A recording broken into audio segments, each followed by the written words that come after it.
다음 날 아침, 다나는 퀭한 눈으로 이한우를 찾아가 간밤에 꾼 악몽에 대해 모두 털어놓았습니다. 날이 큰일 났습니다. 관아의 양곡 창고에 곧 큰 불이 날 것입니다. 이한울은 그녀의 말을 듣고 표정이 심각하게 굳어졌습니다. 화재라, 그것이 사실이냐? 예. 하지만 그것이 전부가 아닙니다. 저는 불타는 창고 주변을 맴도는 수많은 쥐떼도 함께 보았습니다. 이것이 대체 무엇을 의미하는지 도무지 알 수가 없습니다. 다나는 답답한 표정으로 고개를 저었습니다. 이한울 역시 쥐떼의 의미에 대해 골똘히 생각에 잠겼습니다. 그는 서고로 가 역병과 재앙에 관한 온갖 서책들을 뒤져보았지만 화재와 쥐떼를 연결할 만한 단서를 찾을 수는 없었지요. 그때 묵묵히 생각에 잠겨있던 다나의 눈이 번쩍 뜨였습니다. 마치 흩어져 있던 구슬들이 한 줄에 꿰어지는 듯한 깨달음이 그녀의 머릿속을 스치고 지나간 것입니다. 날이 알겠습니다. 쥐떼의 의미를 알겠습니다.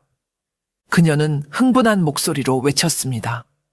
이한울과 박포교의 시선이 모두 그녀에게로 쏠렸지요. 쥐는 본래 곡식을 훔쳐먹는 동물이 아니옵니까? 그녀는 자신의 추리를 빠르게 설명하기 시작했습니다. 이것은 누군가 오랫동안 관아의 양곡을 몰래 빼돌려 왔다는 것을 의미하는 것입니다. 쌀가마니에 불을 지르려는 것은 단순히 백성들을 굶주리게 하려는 것뿐만 아니라 그동안의 모든 장부 조작과 횡령의 증거를 인멸하기 위한 수작인 것입니다. 그녀의 놀라운 추리에 이한울은 무릎을 탁 쳤습니다. 과연 그렇구나. 화재로 모든 것이 잿더미가 되면 얼마나 많은 양곡이 사라졌는지 누구도 확인할 수 없을 테니 범인은 바로 양곡 관리에 책임을 맡고 있는 자와 연관이 있을 것이다. 모든 것이 명확해졌습니다. 이것은 단순한 방화 사건이 아니라 고을의 근간을 뒤흔드는 거대한 비리 사건이었습니다. 그리고 그 배후에는 틀림없이 허대행수가 자리하고 있을 터였습니다. 다나, 네가 또 한 번 큰 공을 세웠다. 이한울은 그녀의 총명함에 감탄하며 즉시 박포교에게 명했습니다. 당장 양곡 창고의 모든 장부를 가져오고 창고지기를 비롯한 모든 관련자들을 잡아들여 신문하도록 하라. 그리고 창고의 경비를 2배로 강화하고 단 한 톨의 쌀이라도 외부로 나가지 못하도록 철통같이 지키거라. 이한울의 명이 떨어지자 관아는 즉시 분주하게 움직였습니다. 박포교는 포졸들을 이끌고 양곡 창고로 달려가 창고지기와 인부들을 모두 잡아들여 신문을 시작했지요. 이한울은 직접 창고로 가 장부와 실제 재고를 일일이 대조하며 비리의 흔적을 찾으려 애썼습니다. 하지만 범인은 생각보다 훨씬 더 치밀했습니다. 장부는 한치의 오차도 없이 완벽하게 정리되어 있었고 잡아들인 창고지기와 인부들은 하나같이 입을 다물고 아무것도 모른다 는 말만 되풀이할 뿐이었습니다. 그들 뒤에 허대행수라는 거대한 배후가 버티고 있으니 섣불리 입을 열 수 없었던 것입니다. 이한울과 다나는 며칠 밤낮으로 장부를 파고들었지만 결정적인 증거를 찾아내지 못했습니다. 시간은 속절없이 흘러갔고 창고의 경비는 날이 갈수록 느슨해지기 시작했지요. 이한울 역시 다나의 꿈이 이번에는 틀렸던 것은 아닐까, 혹은 자신이 너무 성급하게 판단했던 것은 아닐까 하는 의심이 들기 시작했습니다. 그가 잠시 방심한 바로 그 순간 비극은 현실이 되고야 말았습니다. 그날 밤 관의 비상사태를 알리는 다급한 종소리가 울려 퍼졌습니다. 불이야, 양곡 창고에 불이 났다. 이한울과 다나가 놀라 달려가 보았을 때 양곡 창고는 이미 거대한 화매에 휩싸여 있었습니다. 시뻘건 불길이 밤하늘을 집어삼킬 듯 맹렬하게 타올랐고 쌀이 타는 매캐한 연기가 사방에 진동했지요. 관아의 모든 인원이 동원되어 불을 끄려 애썼지만 한 번 붙은 불의 기세는 너무나도 거세어 속수무책이었습니다. 결국 불길은 다음 날 아침이 되어서야 겨우 잡혔습니다. 하지만 백성들의 겨울 양식이 보관되어 있던 거대한 창고는 흉물스러운 잿더미와 검은 기둥만 남긴 채 완전히 소실된 후였습니다. 백성들의 목숨줄이 하룻밤 사이에 모두 잿더미로 변해버린 것입니다. 이 소식이 전해지자 고을의 민심은 흉흉해지기 시작했습니다. 그리고 바로 그때 기다렸다는 듯이 허대행수가 나타나 백성들을 선동하기 시작했습니다. 그는 불타버린 창고 앞에서 눈물을 흘리는 척 연기하며 외쳤지요. 여러분, 보시오. 젊고 경험 없는 사또가 부임한 뒤로 우리 고을에 재앙이 끊이지 않고 있습니다.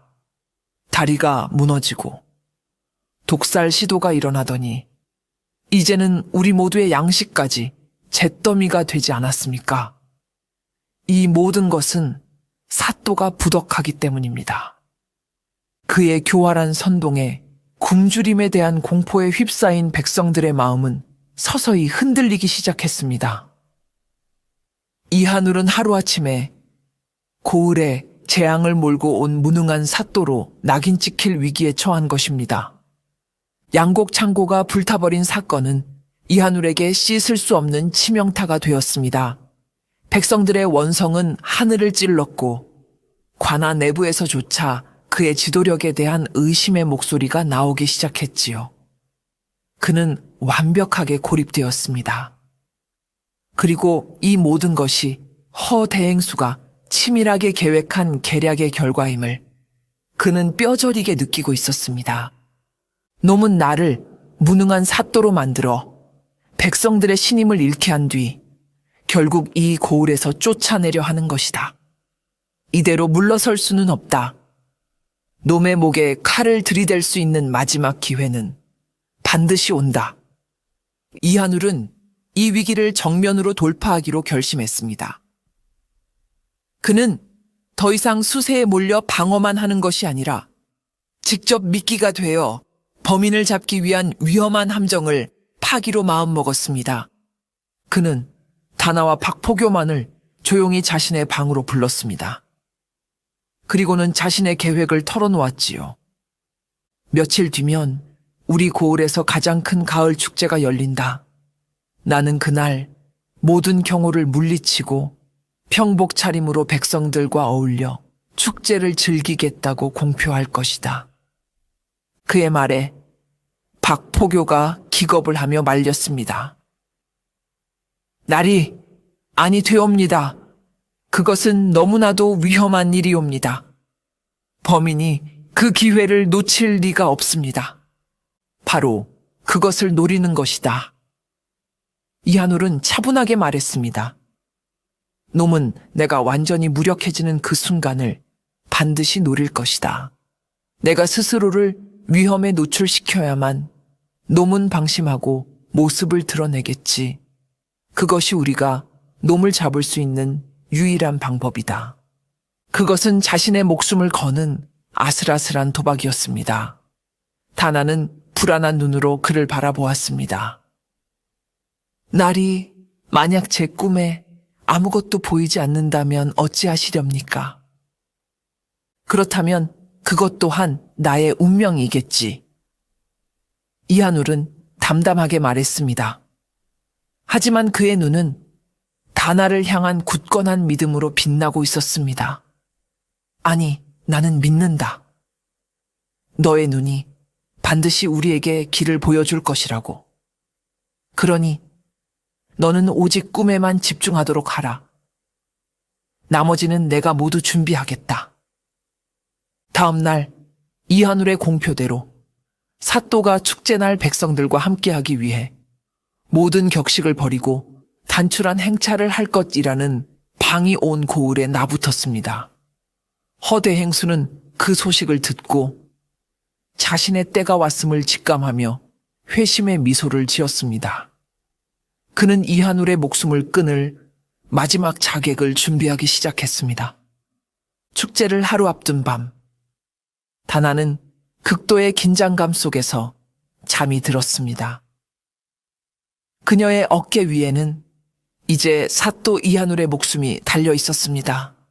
그녀는 제발 꿈을 꾸게 해달라고, 악몽이라도 좋으니 단서 하나만이라도 보게 해달라고 간절히 기도하며 잠을 청했습니다.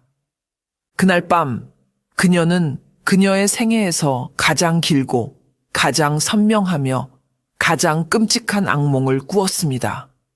꿈의 시작은 휘영청 밝은 보름달이었습니다. 달이 하늘 한가운데, 즉 자시를 알리며 높이 떠 있었지요. 그리고 장면이 바뀌어 마을에서 가장 높은 곳에 있는 종각의 모습이 보였습니다. 축제를 맞아 종각에는 오색연등이 아름답게 걸려 있었지만 그 분위기는 이상하게도 스산하고 불길했습니다. 그녀의 시선은 종각의 가장 높은 누각으로 향했습니다. 그곳 난간에 이한울 사또가 홀로 서서 마을의 야경을 내려다보고 있었습니다. 바로 그 순간 그의 등 뒤 어둠 속에서 검은 복면을 쓴 자객 하나가 소리 없이 나타나 번쩍이는 단도를 그의 심장을 향해 내리꽂으려 했습니다. 안 돼! 다나가 비명을 지르려는 순간 꿈은 더욱 기이한 장면을 보여주었습니다. 그녀는 자객의 복면 너머 그의 눈을 보았습니다. 그리고 그 눈이 낮에 스쳐 지나갔던 허대행수의 충직한 집사와 똑같다는 것을 깨달았지요. 그리고 마지막 장면, 종각이 아닌 허대행수의 비밀스러운 사랑채였습니다. 그는 타오르는 화토불 앞에 앉아 두꺼운 비단 장부 하나를 불 속에 던져 넣고 있었습니다. 장부가 불타며 그 안에 적힌 수많은 숫자와 이름들이 재로 변해갔습니다. 그는 그 모습을 보며 섬뜩하고 만족스러운 미소를 짓고 있었지요. 다나는 비명을 지르며 잠에서 깨어났습니다. 모든 것이 너무나도 선명했습니다. 범행의 시간은 자시, 장소는 마을의 종각, 범인은 허대행수의 집사, 그리고 범행의 동기는 바로 저 불타는 비단 장부, 즉 그의 모든 비리를 기록한 비밀 장부를 영원히 묻어버리려는 것이었습니다. 그녀는 더 이상 지체할 시간이 없었습니다. 동이 트기도 전에 그녀는 이한울의 방으로 달려가 문을 두드렸습니다. 그녀의 손에는 간밤에 본 모든 것을 기록한 떨리는 글씨의 종이가 들려 있었습니다. 마지막 결전의 시간과 장소, 그리고 범인의 얼굴까지 모든 조각이 마침내 맞춰진 것입니다. 가을 축제 당일, 마을은 온통 축제 분위기로 들썩였습니다. 하지만 관아 내부에는 차갑고 팽팽한 긴장감이 감돌고 있었지요. 이한울은 다나의 예언을 바탕으로 마지막 함정을 치밀하게 준비했습니다. 그는 박포교와 가장 신이 많은 정의 포졸들에게만 비밀리에 계획을 알리고 그들을 종각 주변 곳곳에 삿갓을 쓴 평범한 구경꾼으로 위장시켜 매복시켰습니다. 해가 지고 축제가 절정에 달했을 무렵, 이한울은 약속대로 화려한 관복 대신 수수한 선비의 옷차림으로 관아를 나섰습니다. 그는 박포교만을 대동한 채 백성들과 어울려 축제를 즐기는 척하며 천천히 마을에서 가장 높은 종각으로 향했습니다. 달이 휘영청 밝아 하늘의 중앙에 걸릴 무렵, 이한울은 마침내 종각의 가장 높은 누각 위에 올랐습니다. 그는 난간에 기댄 채 등불이 별처럼 반짝이는 마을의 야경을 내려다보았지요. 그의 등 뒤, 어두운 그림자 속에는 언제든 덮쳐올 죽음의 위협이 도사리고 있었습니다. 그의 손은 자신을 보호할 유일한 무기인 작은 호신용 단도를 꽉 쥐고 있었습니다. 예정된 시간이 되자 종각의 어둠 속에서 한 그림자가 소리 없이 스르륵 모습을 드러냈습니다. 다나의 꿈에 나왔던 그대로 검은 복면으로 얼굴을 가린 자객이었습니다. 그의 손에는 서슬퍼런 단도가 들려 있었지요. 그는 쥐죽은 듯 조용한 발걸음으로 이한울의 등 뒤로 다가왔습니다. 자객이 단도를 치켜들고 이한울의 심장을 향해 내리꽂으려던 바로 그 순간이었습니다. 이한울이 바람처럼 몸을 돌려 그의 공격을 아슬아슬하게 피했습니다. 내 놈이구나. 이한울의 차가운 목소리가 울려 퍼졌습니다. 자객은 자신의 기습이 실패하자 당황한 기색도 없이 곧바로 자세를 고쳐 잡고 이한울을 향해 맹렬하게 달려들었습니다. 좁은 종각, 누각 위에서 두 사내의 목숨을 건 치열한 싸움이 시작되었습니다. 챙! 채챙! 칼과 칼이 부딪히는 날카로운 소리가 축제의 소음을 뚫고 밤하늘에 울려 퍼졌습니다. 자객의 칼 솜씨는 예상보다 훨씬 더 날카롭고 치명적이었습니다. 이한울은 필사적으로 맞섰지만 점차 수세에 몰리기 시작했습니다. 이한울이 자객과 사투를 벌이고 있는 동안 종각 바로 맞은편에 있는 다락방 창가에서는 다나가 숨을 죽이고 그 광경을 지켜보고 있었습니다. 그녀의 앞에는 작은 북 하나가 놓여 있었지요. 이것은 이한울이 준비한 함정의 마지막 부분이었습니다. 다나, 너는 나의 눈이 되어주는 것을 넘어 나의 귀와 입이 되어주어야 한다. 저 높은 곳에서 너는 우리보다 훨씬 더 넓고 정확하게 모든 것을 볼 수 있을 것이다. 내가 위험에 처하거나 범인이 도망치려 할 때 이 북소리로 아래에 있는 포졸들에게 신호를 보내라. 북소리가 한 번 울리면 포위망을 좁히고 두 번 울리면 즉시 들이닥치는 것이다. 모든 작전의 성공은 너의 손에 달려있다. 다나는 이한울의 말을 떠올리며 북채를 쥔 손에 힘을 주었습니다. 그녀의 눈은 한순간도 종각 위에서 벌어지는 싸움에서 떨어지지 않았습니다. 이한울이 검의 팔을 스쳐 피를 흘리는 순간 그녀의 심장은 철렁 내려앉았지만 그녀는 침착함을 잃지 않았습니다. 자객은 이한울을 궁지로 몰아넣고 마지막 일격을 가하려 했습니다. 바로 그때 다나가 약속된 신호에 따라 북을 치기 시작했습니다. 둥, 둥, 둥. 그녀의 북소리는 단순한 소리가 아니었습니다. 그것은 자객의 움직임을 묘사하는 암호였습니다. 오른쪽으로 두 걸음, 뒤로 한 걸음, 다시 칼을 휘두르는 소리. 그녀의 북소리는 마치 눈을 감고도 싸움의 모든 것을 볼 수 있게 해주는 듯 정확하고 절도 있게 울려 퍼졌습니다. 아래에 매복해 있던 박포교와 포졸들은 다나의 북소리에 맞추어 일사불란하게 움직였습니다. 그들은 소리 없이 종각을 에워싸며 보이지 않는 거대한 그물을 펼쳤습니다. 종각 위의 자객은 자신도 모르는 사이에 완벽하게 고립되었습니다. 그는 이한울을 끝내지 못하자 도망을 치기 위해 누각 아래로 뛰어내렸습니다. 하지만 그가 발을 내딛는 곳마다 마치 기다렸다는 듯이 포졸들이 나타나 그의 앞을 가로막았습니다. 그는 마치 보이지 않는 소리의 그물에 갇힌 짐승처럼 허둥대며 발버둥 칠 뿐이었습니다. 마침내 박포교가 그의 등 뒤에서 나타나 단숨에 그를 덮쳐 제압하는 데 성공했습니다. 완벽한 체포 작전이었습니다. 자객이 생포되는 것을 자신의 사랑채 누각에서 초조하게 지켜보고 있던 허대행수는 모든 계획이 실패했음을 깨닫고 사색이 되었습니다. 그는 즉시 자신의 모든 비리가 담긴 비밀 장부를 불태워 증거를 인멸하고 야반도주할 채비를 서둘렀습니다.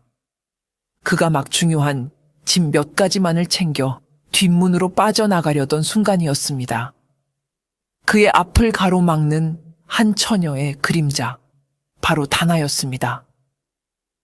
그녀는 북을 치는 임무를 마친 뒤 이하눌의 명에 따라 곧장 이곳으로 달려온 것이었습니다. 어딜 가시렵니까? 대행수 어르신.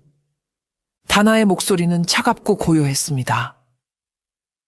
허대행수는 쥐새끼 같은 계집 하나쯤이야 하고 생각하며 그녀를 밀치고 지나가려 했습니다. 하지만 다나는 꿈쩍도 하지 않았지요. 모든 것이 끝났습니다. 당신의 끝을 제가 어젯밤 꿈에서 미리 보았거든요. 다나는 그의 눈을 똑바로 쳐다보며 말했습니다. 당신이 평생을 바쳐 모은 그 더러운 재물이 적힌 비단 장부는 이미 제 꿈속에서 잿더미가 되었더군요. 그녀의 신비하고 섬뜩한 말에 허대행수는 순간 온몸에 소름이 돋는 것을 느꼈습니다. 그는 이성을 잃고 품에서 단도를 꺼내 다나를 인질로 삼으려 했습니다. 비켜라! 비키지 않으면 이 계집의 목숨은 없다. 하지만 그의 발악은 허무하게 끝났습니다. 그의 등 뒤에서 어느새 당도한 이하눌과 박폭교, 그리고 수많은 포졸들이 나타나 그의 주변을 완벽하게 포위한 것입니다. 모든 것을 체포하라. 이하눌의 서슬퍼런 명령이 떨어졌고 허대행수는 결국 모든 것을 체념한 채 그 자리에 주저앉고 말았습니다. 포졸들은 그의 비밀 사랑채를 수색하여 불에 타다 남은 장부의 조각들과 그가 빼돌렸던 막대한 재물을 찾아내는 데 성공했습니다. 그의 모든 악행이 만천에 드러나는 순간이었습니다. 인자한 가면 뒤에 숨겨져 있던 탐욕스러운 악인의 추악한 민낯이 마침내 벗겨진 것입니다. 허대행수가 체포되자 그의 비호 아래 온갖 악행을 저질러왔던 하수인들과 그와 결탁했던 부패한 아전들까지 모두 줄줄이 붙잡혀 들어왔습니다. 이하눌은 며칠 밤낮으로 그들을 직접 신문하여 그동안 고을에서 벌어졌던 모든 비리의 뿌리를 뽑아냈습니다. 불타다 남은 허대행수의 비밀 장부는 결정적인 증거가 되었습니다. 그 안에는 그가 어떻게 백성들의 토지를 빼앗고 세금을 횡령했으며 양곡을 빼돌려 부를 축적했는지가 낱낱이 기록되어 있었습니다. 양곡 창고 화재 사건 역시 창고지기와 짜고 장부를 조작한 사실을 덮기 위해 그가 저지른 짓이었음이 밝혀졌지요. 모든 진실이 드러나자 고을의 백성들은 경악을 금치 못했습니다.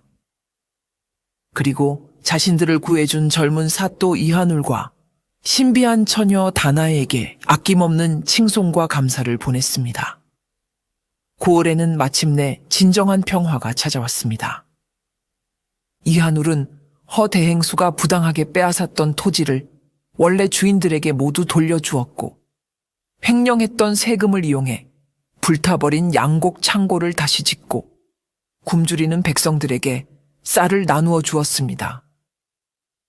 그의 어진 정치는 백성들의 상처 입은 마음을 어루만져 주었고 고을은 예전보다 더 큰 활기를 되찾게 되었습니다.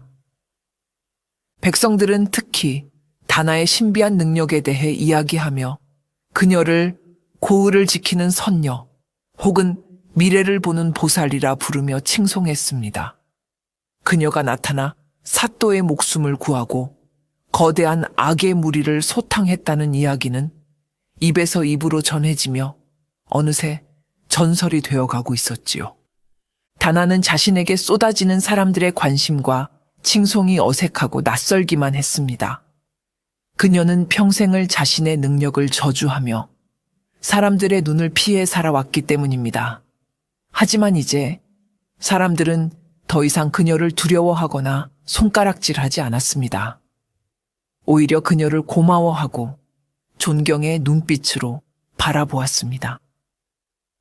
그녀는 태어나 처음으로 자신의 능력이 누군가에게 도움이 될 수 있다는 사실을 깨닫게 되었습니다. 모든 사건이 해결되고 고을의 완벽한 평화가 찾아온 어느 날 아침, 다나는 조용히 짐을 꾸렸습니다. 그녀는 이하늘의 집무실을 찾아가 마지막 인사를 고했지요.